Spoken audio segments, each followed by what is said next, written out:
You wake up in a strange place, alone. Your eyes strain in the darkness, but can discern nothing. A steady dripping sound reaches your ears, soon followed by otherworldly shrieks and howls, echoing faintly as if through a tunnel. You scramble to your feet and shuffle quickly ahead, hands outstretched. You feel a wall, flat, smooth concrete, and on this wall, a light switch. You turn it on and turn to examine the room.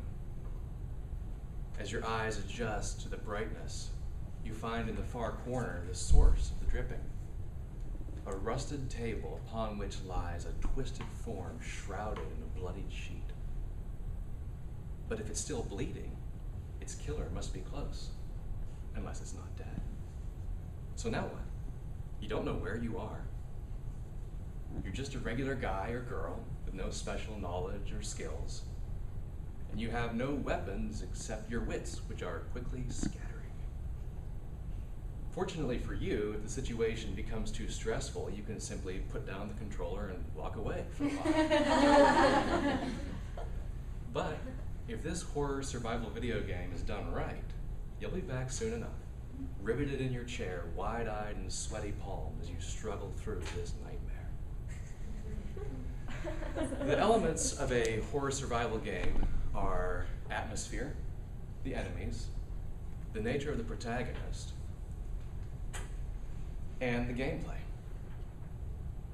Perhaps the most important part of the atmosphere is generally the darkness. Very rarely will you find a horror survival game in which it's brightly lit. Why? Because we're all afraid of what we don't know, what we can't see.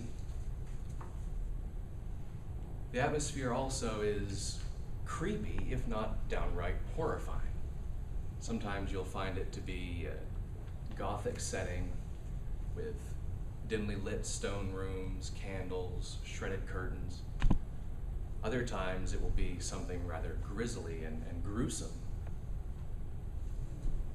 It needs to be mysterious. You shouldn't know what happened. You shouldn't know why it is the way it is. Again, more fear of the unknown.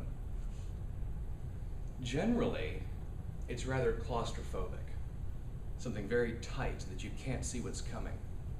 On occasion, however, you will find a game that is very open. And in that case, the fear comes not from not being able to see what's coming, but having no cover, nowhere to hide. Second are the enemies. The enemies have to be weird. Now, the word weird was originally used to describe witches. They were just called weirds. So a weird enemy is something that is foreign. It's not something you're used to seeing. You don't know anything about it.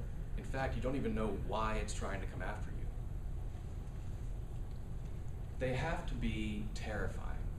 If it's just a regular dude who's a little bit kooky, it's not going to be very, very, very scary. But if it's a strange monster with all kinds of teeth and spikes and glowing eyes, that's frightful. And they have to be varied. If it's the same thing over and over and over, you'll very quickly learn how to dispatch them, and it will become a mundane experience. The tension will be greatly reduced. The third good element is the nature of the protagonist. This could possibly be the most important part of the experience. The protagonist has to be vulnerable. If you don't feel like something could jump out and just kill you at any moment, the tension and fear is going to be greatly reduced. Second, the protagonist has to be someone normal and relatable.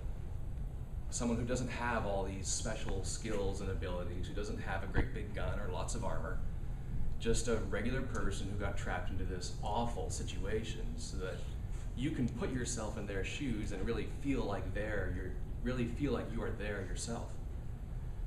And finally is the gameplay. The controls themselves have to be tight and consistent so that you can rely upon them to do what you need to do. But at the same time, they should not allow you to go beyond the average abilities of the average person. The gameplay needs to be varied. If all it is run, shoot, run, shoot, run, shoot, or run, hide, run, hide, run, hide, it will become boring. Even if there are still enemies chasing you often, if you're still having to run and hide, it's not as exciting. You need a combination of combat, hiding, puzzle solving, etc., etc. Something that has recently been placed in horror survival games is a lack, rather, of a quick turnaround command. In many video games, you'll find that characters can simply turn around instantly. But in a horror survival game, you don't want that, because people can't turn around instantly.